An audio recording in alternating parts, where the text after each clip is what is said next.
welcome back to another episode of A State of Loud. I'm your host, Christopher Jefferson, and beside me, or the other side of me, I should say, is the man, the myth, the legend, always going beast mode, Mr. AJX Beast, ladies and gentlemen. AJ, how are you doing today, my guy? Hey, man. Hey, another day, another feeling. Another day, another feeling. Wow, that's currency now. I'm not mad at it, but okay. Another day, another feeling. Hey, man. Now we're all seriousness though. We're good, man. We're pushing. Things are moving. The universe is the universe, and life is lifing. Life is lifing, right? I think that's gonna be the theme of the episode today. Life is lifing, because I feel like we're in an interesting place. That's the theme for the year. Theme for the year. Life is lifing for the year. Yeah. Hey, I don't necessarily mean anything bad. You know? Yeah, because what happens when next year comes and life continues to do its thing? Hey, I guess life is still gonna be loud. That's what I'm just saying, man. What does that mean to most people? Life is lifing. What do you take away from it? I mean, when I hear some people say it, I look at it as, this person's not having a good time. Really? Why? I don't know. Some people, they give you the energy that they're not, because a lot of people they're good at, I guess, faking it in a sense. Well, no. Okay, so I mean, faking what exactly? Faking that okay feeling, or not. So that's going to be an interesting question. How many of us out here are actually faking the okay feeling?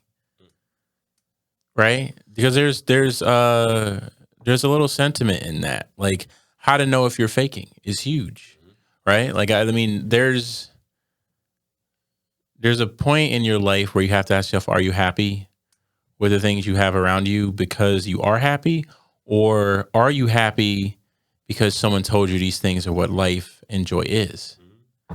And I think the only way to know that is to achieve what it is you're after. I think it's hard to do that on the way of the journey, right? You have to kind of get to the goal of the things you say you want to know whether or not you like it. Like if you apply to a job, you get a job, you like it, you love it, and you're there for 2-3 years and then you don't like it anymore.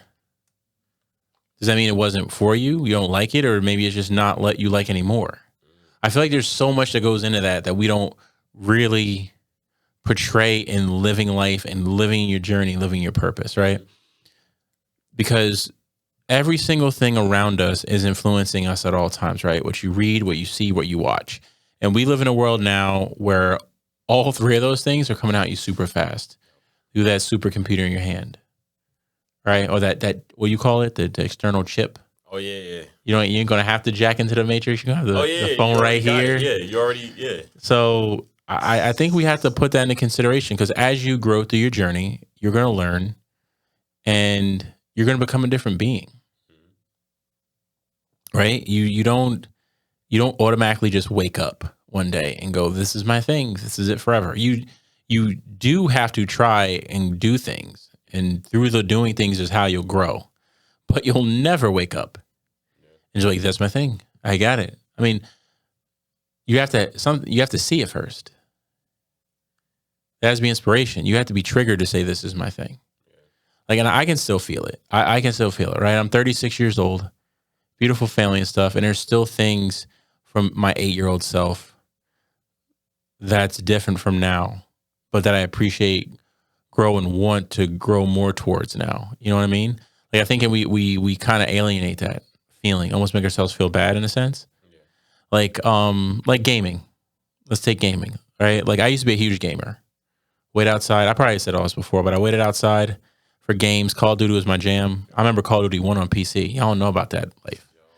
It was different. Were you a gamer at all? Some of the day one releases. Yeah, were you a gamer at all? Hell yeah. Okay, that sounds like you sitting over there being quiet. PS5 on the desk. Yo, he said he got the PS5 on the desk. I haven't touched it in a very long time. Ask me last PlayStation I had. I already know. PS2. It's a PS2, my guy. We are not the same.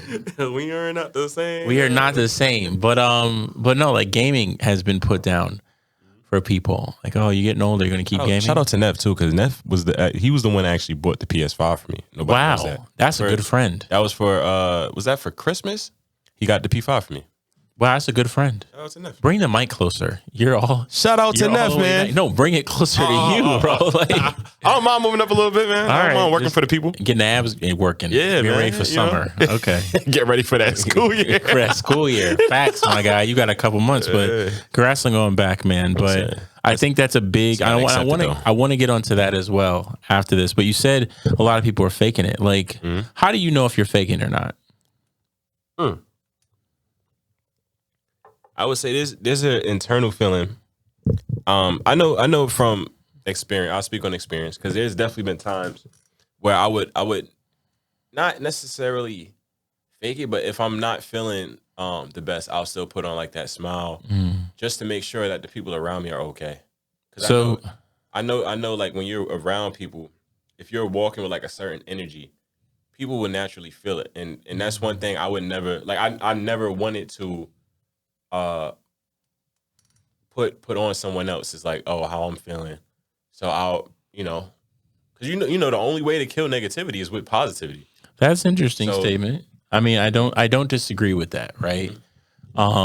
Sometimes you have to do that. Sometimes you have to put on a face. A lot of people talk about like getting over depression, anxiety is to keep pushing through it. And I think you, in a sense, you do have to prove your thoughts wrong, whatever that feeling, emotion, desire, lacking of desire or purpose was. You have to kind of feel your way through it. And I think that's what we don't talk about, right? Where if you are depressed, if you are down, it's okay to feel that way. You need a safe space to feel those emotions. Understanding where and when that is important. Because yes, we do have jobs. We do have things we need to do. You do need to still get up and function to keep yourself going. But I think you still need to give your time to feel your feelings, understand where you're at and accept it and feel it and move forward. Now, my question, do you think we give men that grace? No. Why do you say that? I say no because as a man, you're supposed to be, I want to say the rock of the family, but beyond that now. Who said? You said you're supposed to. What standard is that? Society. Okay. As a man, you're taught not to necessarily feel and you can't cry or do this, do that. So yeah, on society's view, you're supposed to be that rock, and then on top of that, also being that rock for yourself. So that is an interesting part because I say, man, like I think that's one of the hardest things to realize. Whether you're the head of household, or your father, or both roles, you are known to be the bedrock of the family. Ironically enough, though, the biggest backbones of the family is usually the woman. She's there to support the man during his hardships. She's there to support the family when things need be. We live in a society now where moms go to work, come home, cook, clean, and go to sleep. Some men help, some don't. I think we're moving to a more neutral place in that, but I think there is something to be said about gender roles. So, but I think that's where, do we even give enough room and space for women to feel? I think so. Why do you say that? I would say we give them enough space to feel because,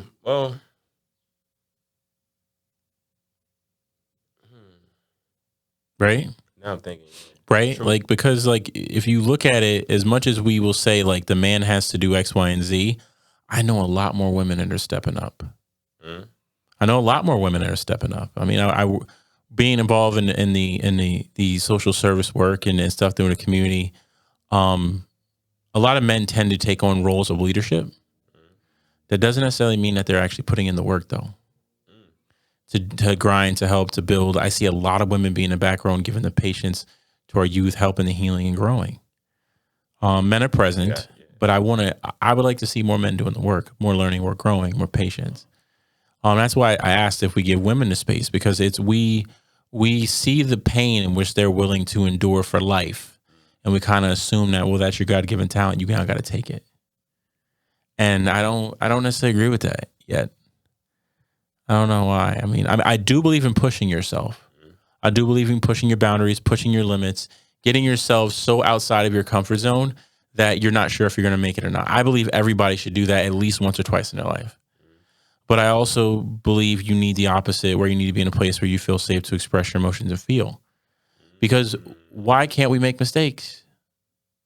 Why aren't we allowed to feel and learn from them? It's so sucky. Like the pressure we put upon ourselves to live up to certain images and be certain things. Mind you, you have a desire to be a certain way. Understand what comes along with the territory. Yeah. You want to be the CEO of a Fortune 500 company? Understand what comes along with the territory. You want to be a professional boxer at the highest, highest of your abilities, highest player in the game? Understand what comes with the territory. Yep. And then you can't put any excuses because it does take sacrifice. It greatly takes sacrifice. But we have to keep continuing. We got to keep growing. The world we live in now is kind of wild and crazy with it, though. That's kind of wild and crazy, bro. Mad things, bro. There's so much going on between every place. What you want to get into? See, my thing what is, you want to get into? How do I even get into that now? Because I mean, for me, I'm gonna start with. You know what I want to go into? Yeah, because it's been sitting on me heavy. Terrence Howard was on Joe Rogan Experience. I seen it, but I didn't see it. I don't usually like talking about people, but I need to bring up a little bit of information about this man.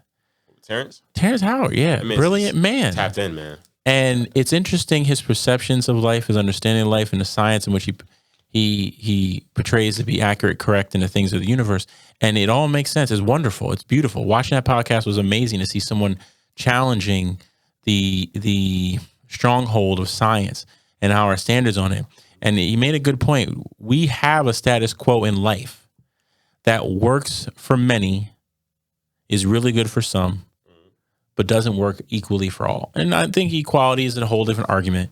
Nothing is going to be equal. Everyone's made differently. To say we're all equal is different, right? We're all going to be good at different things, just depending on what our passions, our purpose is, and what our meaning for life is. And where it wraps back into the stuff of what Terrence Howard says, and the question about, are you happy or are you just acting and faking it? Is I think people are just content in knowing what they know. Right? Like you said, life in is life in. Yeah. So that person comes up and you say they might just not be having a good time. But what if that's all they know?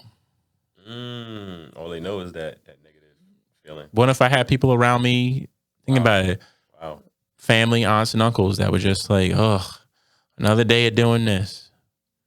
Think about it. Could you know what happiness looks like, what joy looks like in your craft and in your being if you've never seen it? How many people, not kids, how many people out there have actually witnessed someone loving their job? How many people have witnessed a parent coming home and being like, today was amazing? Not too many. And then we get angry at people and we make fun of people. Oh, that's a bot right there. Bot gonna do bot things. Indeed. Like, if you've only seen one type of behavior, I'm gonna leave that there, bro. That was a bar. Let's just say that. That was a bar. That's a bar. That's going on YouTube. This whole thing's going to. But that's my point. Is like why do we expect so much better from people than we expect from ourselves? Like we are only doing what we do now because we know better, or we know better. That's it. I wouldn't be doing this podcast if I wasn't made aware of how it was done, got the equipment, decided to sit down and get the studio and get together and talk. But I had to do research to see how it was done. I watched countless hours of episodes. I watched Ja Rogan. Shout out to Ja Rogan. Right? Watch Joe Rogan for years, watch comedians for years, conversational years, just not knowing I was absorbing how they speak, how they talk, and how they enunciate, and how they project themselves to conversation and create flow of story. Not knowing any of this. It were just things that were privy to me and I liked. Mm-hmm. But if you're not privy to any of that, you can't go anywhere, bro. Seriously, like how many people know how to get a high-paying job? Where's the blueprint? Where's the blueprint of how to be a successful business owner other than influencers telling you, I got real estate and I bring in $2,000 a month just from this one property and $8,000 from this. I'm bringing in $10K a month just on real estate. They tell you how they got the money to buy the land? Did they tell you about the financing? What the interest rates mean? How much taxes influence the cost of the home? Area development? How to actually flip a home? They don't talk about these things. But trying to get you to everybody, pay for a course. yeah, and everybody says, "Oh, I want to get in the real estate game." You know what getting into the real estate game has caused? This housing market problem. Everybody wants to buy multifamily houses. So why are development companies not making single family houses no more? Why? When I can make a multifamily house and sell it for twice as much and make it back, because I know that's what people want. I think they're just replying to the demand of what people do, because everybody wants a multifamily. So I could rent it out. Well, we're going to keep giving them to you. What happens if a person wants a single family home, I should say? No, they don't. We don't build them. And you know who's buying them? The investment companies, firms, right? And it's not illegal. It's competition. Got to get in the game. But you can't get in the game if you don't know how. Yeah. So this is where we sit, man. It's exposure to where you want to be and how you want to get there. So AJ, man, you're here with me. You've had your moments of enlightenment. We probably talked this a bunch of time. Like, where was your first exposure into the stuff you're doing now, to the life you live now? I would say my first, like, we're talking industry, like in this field, I would say was doing the documentary for the Garment District. Okay. I would say that was like when I knew this is the path I was going to take. It was during that time, going out to New York with Fode, shout out to Fo, and David and all of those guys, working with them and helping with the documentary, putting that together and filming for that. That's when I knew. I was like, yeah, like this is it. But you saw someone doing it. Yeah. You saw how it was done. You had access to people to teach you, tell you what to come in to get, and keep going. All you had to do was invest your time and your money and your energy, and boom, you know, if I kept that, I'd be successful. Yep. Crazy. How just someone who could teach you and influence you could change your life. Yeah. Just a teacher. And we sit here and we think to ourselves, well, how can we help all these kids? Forget kids. That's a label saying only the young have problems. I think it's all of us, bro. I think it's everybody. And I just, like, to me, I just want people to be free. Not in a free of a sense like we're all in captivity, but free to be. To live, to grow, to prosper, and whatever, by your own means, and whatever that means to you. What is that? What does that look like, man? Because we have such a competitive market. We have a society set up that, for the most part, at least in America, we do keep the peace somewhat. We have growing pains like everybody else. There's some old systems in place to protect some people's economic standpoint over others, and we are still learning and growing from that. Made a lot of progress, but we still have some more to go. We're a little confused now because there's a lot of people yelling a lot of things at the cameras, and we have to grow from it. But I think it's important to listen. I think we have to listen. To be honest, I think it's the people that we may deem sounding the craziest that we should listen to the most. True. Think about every single person that has and you should talk through stuff. What do you talk to yourself about, if y'all may be asking? I talk about everything, like just what I'm feeling in the moment. Things that I want to accomplish. I talk about plans. I'm always mapping out how can I maintain not just finances but everything. Like I talk to myself about everything. But that's perfectly normal and healthy. Mm-hmm. And that's where I think that we need to listen to people. Now, you probably have people that listen to you. Yeah. I listen to your plans. Band probably listen to your plans. Girlfriend listen to your plans. If people listen, I think that's important. Not only to be able to talk, but to be listened to and to be heard. And that's why I think we need to talk to the people that we fear the most to talk to. Like I feel like you probably have information I don't. And even if I still don't agree, I can now understand you better. But that's where I think the ego comes in, right? Because most people are like, I don't need to understand them. I understand, I just don't need to be around them. I'm like, your ego's kind of loud here. You're angry for some reason. Like I do want to talk about one thing, bro. That saying, because I hear it a lot. People are like, I'm not going to let them disrespect me. I hear that a lot in a lot of our communities. But do you respect yourself, though? I mean, that's a legit question. Because it's hard to tell someone not to stand up for themselves when what they see in a situation is respect. Because we're taught, don't let people disrespect you. If you do, they'll push you. But is it a sense of like, have you experienced this trauma before? Because now we're getting to therapy mode. Where does the trauma come from? You need to stand up that someone's words are triggering such a hard emotion in you. You need to take it to a physical level. Forget physical. Some of these kids out here are getting shot and killed over things being said on social media. Gang violence through social media, bro. Yeah, that's wild. People defending blocks they don't even own because somebody disrespected. I still don't get that to this day. You only know what you're exposed to. And I'm not putting nobody down, especially nobody in that lifestyle. You have to do what you need to do to survive, and I respect that. All day long. That's a hard life. It's a hard life that I had to deal with, bro. I grew up in the hood. My mom lived in a glass house, bro. I saw it from the outside. She kept me inside. So I lived a different life. I sat there, I experienced how the emotions, connectivity, I felt the traumas. I wasn't directly involved the way some of these people were. But many of our brothers and sisters are. So it's hard. I can never tell you not to do something. I never will. But I can try to live by an example, create paths, create walkways for you to grow, to learn, to prosper. Because I think that's what we need more of. Yeah. That's almost a challenge. That's almost a call out to the people, the successful people of the world. What platforms are you building to give opportunities to more young people in your life? And you don't even have to do it for community kids. It could just be your kids. Yeah. Think about that. If each parent said, I'm going to follow my path, whatever that may be, to provide a good platform for my kids, other people wouldn't have to do it. But again, it goes back to if you've never been experienced to that, if you never had that, how do you know how to give it? Exactly. Right? Because giving something to your kids that you never had may look like a pair of J's. I just learned the other day that the Jordans that I like are called the Jordan, the Bread 11s. Oh, you like the breads? Yeah, I didn't even know that was a thing. I was out here calling the red and black 11s, and it's like, that's the bread? You like the breads, bro? And I'm sitting here like, yes, I like the breads. The ones with the little, it's like a little clear blue at the bottom? No, it's the red and black 11s, the joints that he could wear in the game or something like that. Yeah, they got like a little. I don't think it's blue. It's not blue, but it's like clear. It's like a. It's got the gel on the bottom. Yeah. It's got the gum gel bottoms. Yeah. Still gonna cop those though. Yeah. Still gonna cop those. They look fire though.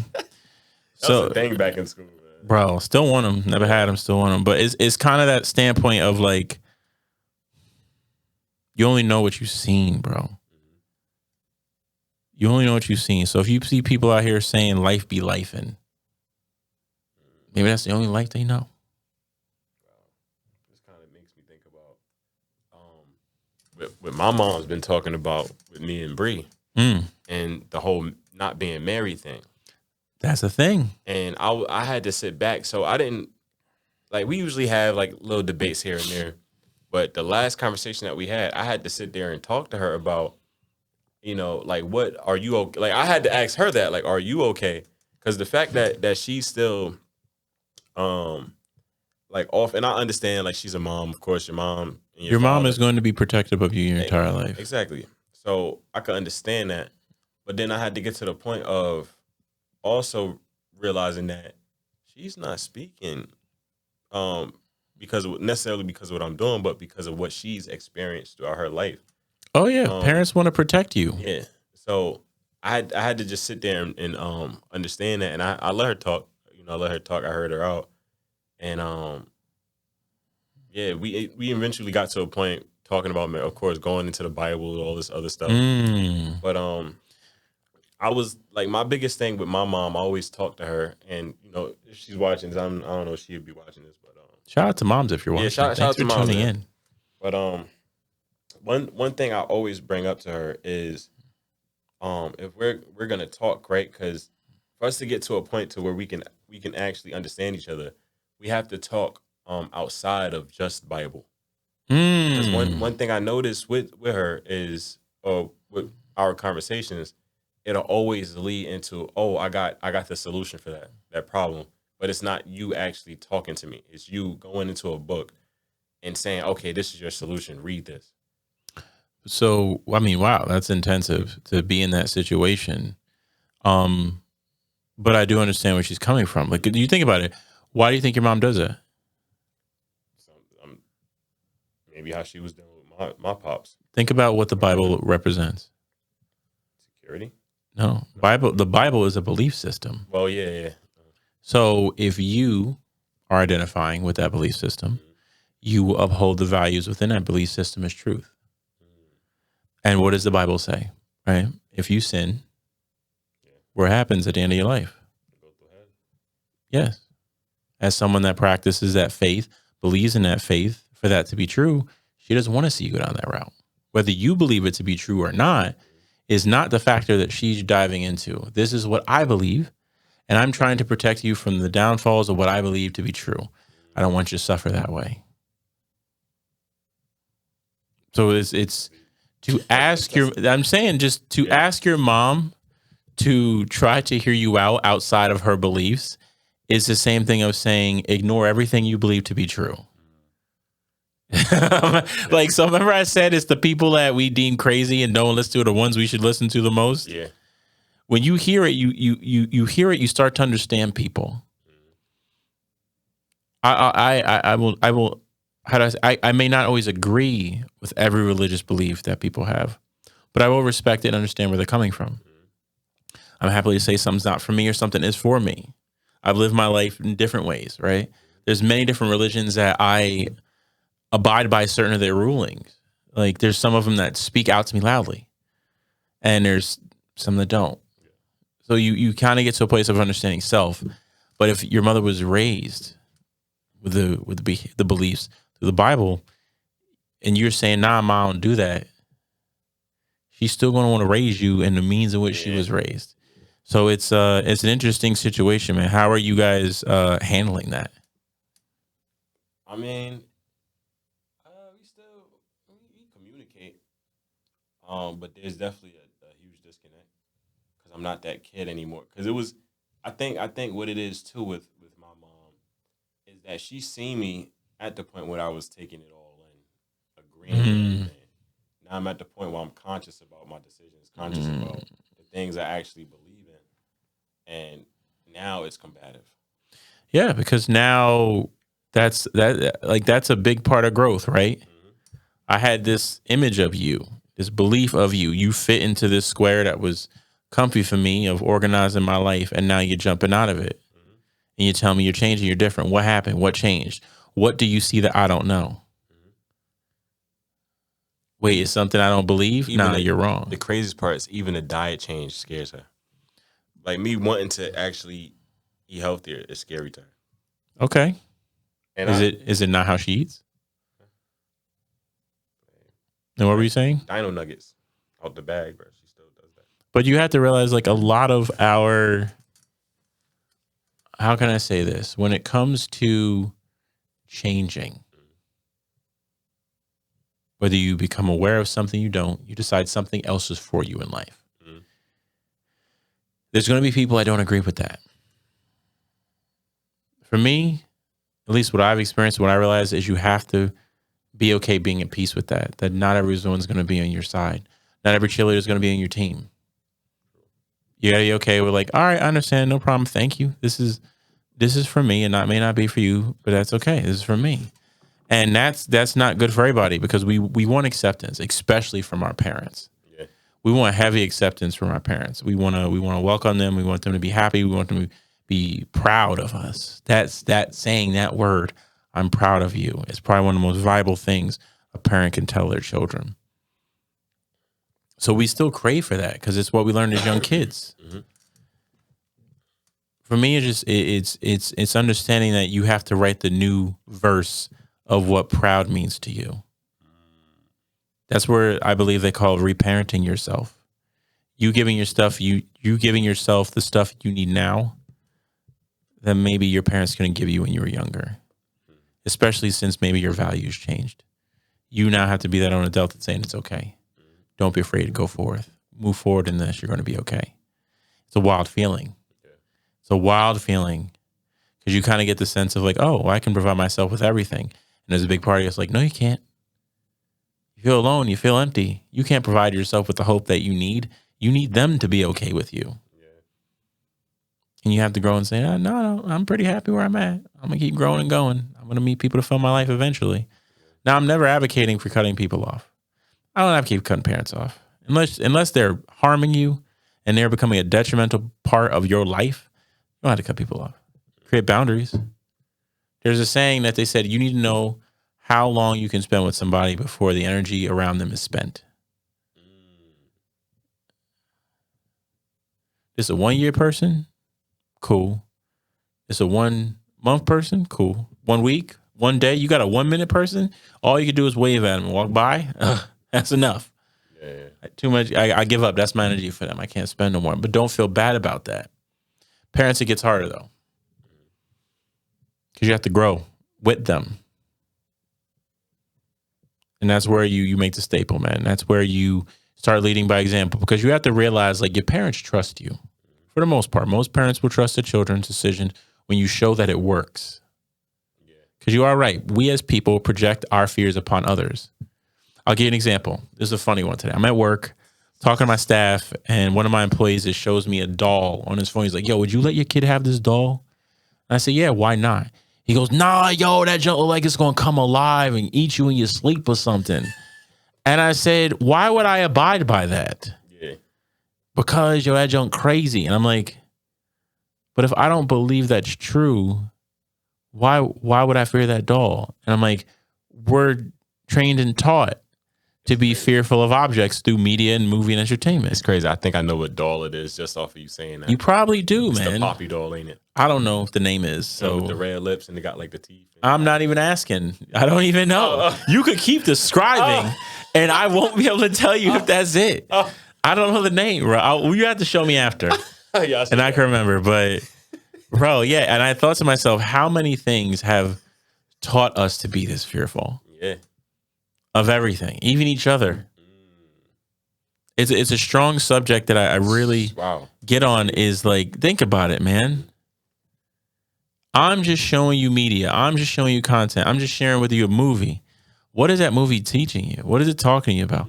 Like, being conscious of what you put in your body is a huge thing, because you're putting it into your mind, your body, your soul, everything. Every orifice in which you inject something into your body, your mind, is perceiving. Your pores can let things in. Things that touch your skin, your eyes, your mouth, your ears, your nose, your breath, your smell, every sense you have, right? So think of it this way. If I'm watching something that shows me this object is something of danger, and I watch it enough, eventually I'm going to breathe, say, in real life, that thing is danger. Now your reality revolves around that. Yeah. That fiction becomes reality because of repeat exposure, it becomes a belief. Yep. Think about it. And I think about this. How does the media portray black people on most news stations? Super negative. Ratchet. Oh, this person is loud and obnoxious. Right? Yeah. Now, whether they're doing it intently or not, we're not going to get into that argument right now. Mm-hmm. But by doing that and promoting those images and pictures, you're giving a large, wide range audience that this is how these people act and behave. We have a broad, wide country, millions of people, billions of people that act different ways, live different ways. We're only going to show you one example. Is it true? Yeah, maybe, yeah. They have video of it. It's true. It's not everybody, though.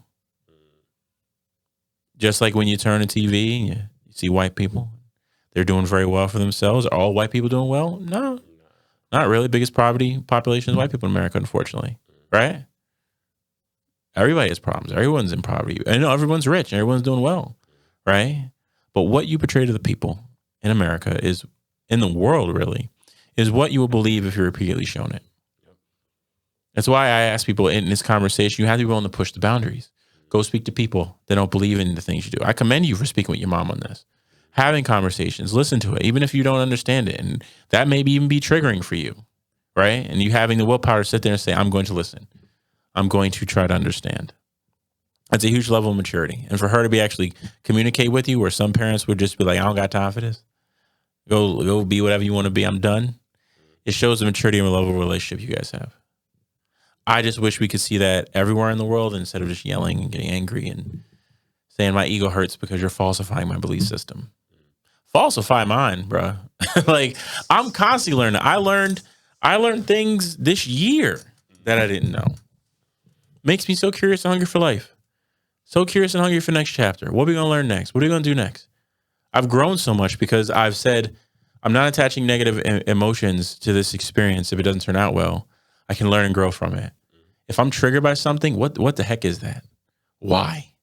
Time to change that belief system. It's a little alert. It's our little alarm going off. It's like a fire truck or an ambulance. Excuse me, just going off. Woo, woo, trigger alert, trigger alert. And instead we go, oh no, I don't like this. Fight back. No. Oh God, where's the danger is what we should be saying. What is it? Why do I feel this way? Is it real? Yeah. Check yourself before you, what do people always say? What happens if you don't check yourself? Check yourself before you wreck yourself. So, yeah, it's a huge, big thing, man. Because if you say life be lifing, what does that mean to you? Jeez, why not be a good day? Why not be a great day? I say life is life, and that saying in itself to me can mean multiple. It could mean a bad day. It could mean a good day. Yeah. Most of the time, if I'm saying life is life, it's probably something good because it's not something I say all the time, but when I do say it, it's probably something good. And you probably have days where, and that's the thing, you probably have days that things aren't so great. Yeah. But the value you put on them is up to you, right? How you look at it in your perception is huge. And sometimes we're taught of how to perceive things, right? That's crazy to me, though. Not crazy bad, but crazy wild. Your perception is something that can be taught to yourself. You can practice. Think about that. If you practice looking at challenges in your life as a gift to grow stronger, you're going to say, I have an abundance of arranged gifts for me. Just help me get stronger and better. If you look at these things as inconveniences, costing you time, energy, and money, getting you further away from what you want, then they will be that way. It's crazy. It's like when when people don't want to walk or exercise for whatever reason, right? Pain, tired, exhausted, it ain't my thing. You probably should go walk more. Life has a weird way of getting that to you. Like, you probably should do it more, man. It's probably something something about yourself. Maybe you're lacking in it if you don't like it. What they say, we never like the things we're not good at. People go, I hate running. You probably hate running because you don't do it enough. Go run more. Start slow. Start with a quarter mile. Just one run lap. Run one lap. Walk a second. Walk next week. Walk your way up to 2 or 1.5 laps, 1.25. Whatever you got to do to get there. Just keep going. I can guarantee you practice it enough, you'll start liking it. I was never into trains like, oh, the trains are so cool. And then I joined the railroad and had to learn every single aspect of the railroad in New Jersey for NJ Transit. And literally I got to the point I was like, wow, I like trains. These are pretty dope. This is a sick job. So that kind of brings me back to that point. You asked me, are people faking it? Yeah. I don't necessarily think people are faking it. I think they're just wandering, trying to figure out what they like or not. Okay. You get to a point where you're not grown anymore, you may not like it. Or people aren't as friendly or the environment changes. And as a part of life, things continue to change. Yeah, we as people don't like change. It's uncomfortable. It's unknown. We fear the unknown. Why? Because every horror movie we have, the bad stuff happens when? In the dark. Can't see in the dark. It's uncertain. So that's where fear is. Why are most people afraid of the dark? Because your worst nightmares could be there and you wouldn't even know it. Crazy, right? How many adults to this day can't go in their basement and not turn the lights on? I'm not mad at it. I'm not making fun of anybody. It's a real thing, bro. Being afraid of dark is a real thing, but you have to realize it's because of the unknown. Why most people won't swim in a deep ocean. I don't know what's below me. I can't see that far down and deep. They gonna come and get me. Release the Kraken. Nah, they're not coming to get me. I'm gonna enjoy this water. I'm free to be out here. Sheesh, man. Why not just be that way? Be free. Easier said than done, though. I practice it every day. Every moment I get to the point where I have fear, go at it, run at it. Someone suggests something to me that I'm uncomfortable doing, I'm like, that's prior to answer. And it probably ain't as scary as you think. I've had many different jobs in my life and many opportunities to do things. And every time I was afraid to do something, I'm like, you're looking at this wrong. Look at it a different way. How can you alleviate this problem and be supportive and move towards the goal instead of being counteractive? Why does this thing have to be bad? Embrace the people around you. Embrace their creativity. Embrace their activities. Meet them halfway. See how we can compromise. Let's grow together and find a solution. You may have the answers. unless you're Sway. And Kanye thinks you don't have the answers. Oh man. But then Sway did have the answers in the end, so Yeah, it happened. So I know I use that joke often, but I think it's just a basis of life be life, and you can make that decision what life be life and means to you. And I would say try to make it a good one. Don't accept the things you don't like.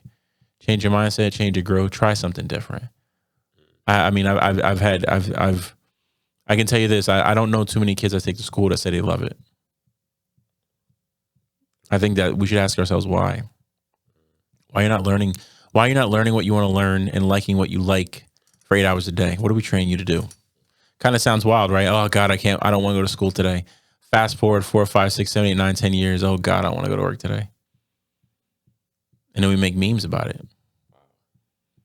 Saying you're taught these things, bro. At the very end, it's like, oh, hope I don't die today. I don't want to die today. And then That's a whole nother section of it. But yeah, that's a whole nother section, man. I mean, a fear of the unknown. We don't know what happens when we die. What if our energy and our soul just evaporates into the cosmos and we go to another planet, place in time, relive life again? Who knows? Imagine if you knew that when you died, you just did it again. How would you live? How would you live, AJ, if you knew, like, if I die tomorrow, I get to wake up and do it all over again? Oh man, I don't know. Kind of wild, right? Yeah. Kind of wild. Like, if people actually think, like, there's a thought process out there that if you die, now this is a wild conversation that we're going to. The, Hindu. Is it? Yeah, you just come back in this life form again until you get it right. Because you have a purpose, you have to live out your life's purpose and get it right to gradually move on. And then who if that's true, who knows what happens then? Do you just get new life and keep doing it? Is literally the existence of time to repeat of it, to just constantly move it along? That's kind of wild though. But we don't know. We don't know where the energy goes when the Lord calls us home, so to speak. We don't know. Such a good thing to kind of realize. They also do say that little white light that you see is actually the opposite of what people think. That's what's keeping people. So the white light is actually a Lord the womb? to get you back here. So the white light's the womb. In a sense, yeah. So in a sense where they're like, oh, I can see the light. It's the opening of the womb coming back into life. Mm-hmm. It's the exit of one day and the entrance of another. Get me out of here, AJ. What are we doing? First one-on-one show back in a while. This is where we going? I'm fine with this. This is where we going? Bro, that's wild. Yo, that's wild. Yeah. Yo. I don't even know okay. Sure. Hey. I can't doubt you. I don't have the proof. But I have a lot of people that may or may not believe that through their beliefs. And that's okay too. Jeez, AJ. Also to add, outside of all of this stuff, I mean, it relates. But I think that's also why I did want to go back to school. Is because college for a long time was something that I was actually running away from. I feel. Ooh. So I think for a long time, even at the beginning, I even made a video on it. Really? About how I would probably never go back to school or never do college. Why? It's just something that wasn't aligned with me. F that place. They don't know me. Yeah, and it was like, okay. Now seeing everybody accomplish, even outside of like my relationship, right? Because I told Brie a bunch of times, like, she's inspired me to want to do better and want to go hard. That's good. But even just seeing the people. Shout out to her. Yeah, shout out to Brie, man. You know what I'm saying? If you're watching this, I love you, girl. You know what I'm saying? But say it with your chest. You know, I love you, girl. You know, I love you. Yeah, this kid is too funny. Yeah, but yeah, just seeing everybody being at NJCU and over at the school and working with, like, I've been working with these people, so it's like now I'm going in with connections and stuff like that, and it actually makes it is giving me confidence to not only know the direction I want to go in, but to actually want to do it. Because before, I didn't have any. There wasn't no guidance or no like, oh, if you go to college, you can do this, you can do that. I just thought, oh, my time would be wasted. I'm going to college and be spending all this money, all blah blah. It wasn't no people really telling me like, okay, if you you go to college, you can do this, you can still do this. Your time is not going to be fully taken from here. So, but it took some time for me to realize that though, and now I'm here. So for the fall, I'll be back in school. Wow. Well, congratulations, my guy. That's a huge that's a huge acknowledgement Yeah. to realize like something you had a wholeheartedly strong belief in was not true. And to be okay with it. Doesn't make you less than a man, it makes you more of a man, right? Because you're willing to grow from your thoughts and realize what is true and what is not. Right? No emotionally attached. Maybe do a little bit. Like, oh dang. Sucks, right? We go through that. We have realization. I wish I knew this sooner. And like, well, I wouldn't have known if I didn't go through this. So it's all part of the journey. Yeah. I'm gonna accept and be happy where I am now because it's all happening when it's supposed to happen. Jeez, my guy. Jeez. Huh. That's a lot. I think we're gonna be done with this episode for today because that was just a lot of stuff. We threw a lot at you guys today. I hope you enjoyed the show because this was heavy. Got a lot of catching up to do. We have a lot going on for the people coming up. Some more shows. I want to bring some more people that really dive into the mental health space. Next, I'm going to say next week's episode, but I guess the episode coming out that'll be premiered next week, which is the week before this one airs, has no way. You'll see. We're gonna have a bunch of guests in this space. I'm not gonna try to play time traveler. Yeah. But I don't know. If AJ, if you're feeling like we're in a good mood to leave it out, man, say something to the people. Hey man, I'll say, hey, into the unknown. You never know until you're actually in it. So take a chance on yourself and keep pushing. That's it. That's all I got for today, man. I like it. And as always, I'm going to thank you guys for tuning in. This has been another episode of A State Loud. I'm your host, Chris Jefferson. If you stay with us this long, you know what to do. Hit the bell on the bottom, like, subscribe, hit the ding, follow us, hit us up. Let us know if you like the show that you're listening. Hit us down in the comments, letting us know where you're from. We love to know where our fans are listening in, all those couple hundred viewers that we've been getting. And I do want to leave you on this note that if life is life, and ask yourself what that means. That's real. Ask yourself what that means and just go from there. All right, people, without further ado, appreciate you guys for tuning in. It is always, still, and forever will be nothing but love for you guys. Appreciate you for tuning in. Peace. Peace.